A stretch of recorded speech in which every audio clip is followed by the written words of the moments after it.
नमस्कार, मैं हूं प्रदीप कुमार। आप देख रहे हैं पॉलिटिकल आइडिया।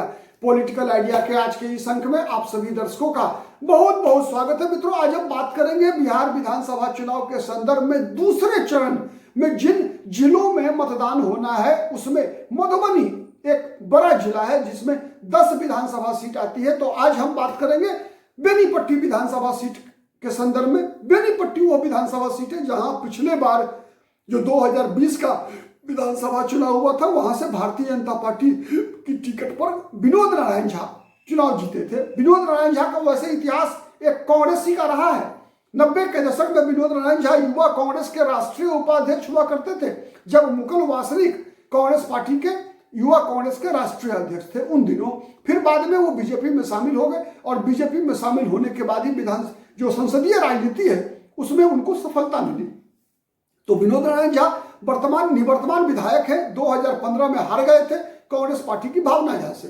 इस बार बेनीपट्टी विधानसभा सीट पर फिर से एक बार बीजेपी की टिकट पर वो चुनाव लड़ रहे हैं। इनके खिलाफ भारतीय जनता पार्टी से ही एक बागी उम्मीदवार डॉक्टर बी मृणाल इस बार ताल ठोक रहे हैं और कह रहे हैं कि विनोद नारायण झा को किसी भी कीमत पर विधानसभा जाने नहीं देंगे। जीत के रास्ते में अरंगा लगाकर निर्दलीय खड़े हो गए हैं और ऐसा माना जा रहा है कि वहां बेनीपट्टी विधानसभा क्षेत्र में जो 60 से 70% तक भारतीय जनता पार्टी के जो कार्यकर्ता हैं वो विनोद नारायण झा के लिए नहीं बल्कि बी मृणाल के लिए घूम रहे हैं। और साथ ही चूंकि बेनीपट्टी एक ब्राह्मण बहुल विधानसभा क्षेत्र है इसीलिए वहां से ऐसा माना जा रहा है कि ब्राह्मण चूंकि लगातार बीजेपी के वोटर रहे हैं इसीलिए वहां 70 to 80% ब्राह्मणों का वोट बीजेपी को जाता है और उसका 70 to 80% इस बार बी मृणाल को जाता हुआ दिख रहा है। ऐसा हमारे जमीन पर वहां मौजूद हमारे सूत्र ऐसा बताते हैं कि वहां पर विनोद नारायण झा को बी मृणाल जबरदस्त टक्कर दे रहे हैं। और साथ ही वहां पर कांग्रेस पार्टी ने भी इस बार भावना झा को की टिकट काट दिया। भावना झा के बदले कांग्रेस ने भी वहां से एक नया उम्मीदवार नलिनी रंजन झा को टिकट दिया है।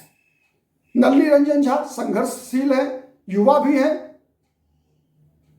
और एक नए समीकरण के तहत चुनाव लड़ रहे हैं। जब वहां से बीजेपी का एक बागी खड़ा है तो इसीलिए ये इससे बेहतर मौका कांग्रेस पार्टी के उम्मीदवार के लिए एक बार फिर से नहीं हो सकता जब वो बीजेपी से बेनीपट्टी विधानसभा से छीन सकती है। क्यों? अब आप जोड़िए, ब्राह्मणों का वोट सही है, ब्राह्मण बहुल विधानसभा सीट है, सबसे अधिक आबादी ब्राह्मणों की है, लेकिन ब्राह्मण वोट बट रहा है, 3 भागों में बट रहा है। सबसे बड़ा भाग जा रहा है बी मृणाल बीजेपी के बागी उम्मीदवार को, लेकिन ये बागी उम्मीदवार के जीतने की संभावना कम है इसलिए कि बीजेपी के नाम पर, एनडीए के नाम पर आने वाले अन्य वोट शायद उसका भी बंटवारा होगा और बड़ा हिस्सा निर्दलीय को नहीं बल्कि पार्टी के उम्मीदवार को जाएगा। और तो इसीलिए जो बीजेपी का वोट है वो वोट अगर 2 भागों में सीधा सीधा बट गया, चाहे वो 60-40 हो, 70-30 हो, तब भी यदि नलिनी रंजन झा ने भावना झा की तरह ही अगर 20% भी अपनी जाति का वोट काट लिया, जिसकी संभावना बनती है, तो ऐसी परिस्थिति में यादव मुसलमान के सक्रिय समर्थन से कांग्रेस के उम्मीदवार नलिनी रंजन झा मुख्य मुकाबले में आ सकते हैं। और जब एक बार वहां यह माहौल बन जाए, कई सामाजिक समूह ऐसे हैं जब उनको लगेगा कि बीजेपी वहां से जीत नहीं रही है, जीत कौन रहा है तो डॉक्टर बी मृणाल झा निर्दलीय उम्मीदवार, तो फिर वैसी परिस्थिति में कई ऐसी अति पिछड़ी जातियां हैं जिनका समर्थन कांग्रेस के उम्मीदवार नलिनी रंजन झा को मिल सकता है। और यदि ऐसा हुआ तो कांग्रेस पार्टी ये सीट, एक बात तो तय कि नंबर 1 लड़ाई में कांग्रेस आ चुकी है, अब जीतने की स्थिति में आ जाएगी तब जब कांग्रेस को यह दिखाना होगा वहां कि कांग्रेस बीजेपी तीसरे नंबर पे जा चुकी है। उसमें एक सबसे बड़ी बात कांग्रेस को मेहनत करने की आवश्यकता है मुस्लिम डोमिनेटेड एरिया में। क्यों आप कहेंगे? इसलिए कि वहां से जनसुराज ने, प्रशांत किशोर ने इस बार मोहम्मद परवेज को वहां से टिकट दिया है। वैसे इतिहास रहा है कि मुसलमान वोट उसी उम्मीदवार को जाता है जो बीजेपी के उम्मीदवार को हराने की स्थिति में होता है।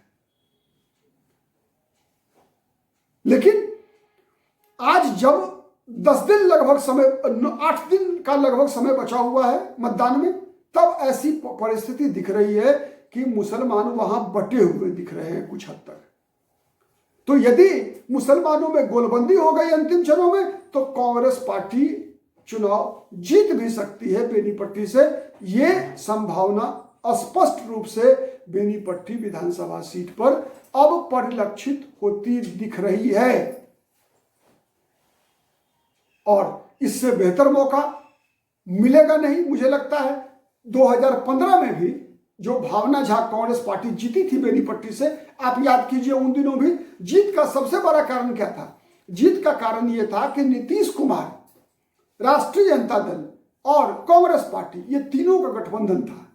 तो नीतीश कुमार का जो वोटर है, जो अति पिछड़ी जातियां हैं, जो पचफोरना जातियां हैं, उनका सहयोग मिला था भावना झा को, कांग्रेस पार्टी के उम्मीदवार को। इसीलिए कांग्रेस वहां से बीजेपी को हराने की स्थिति में आई थी।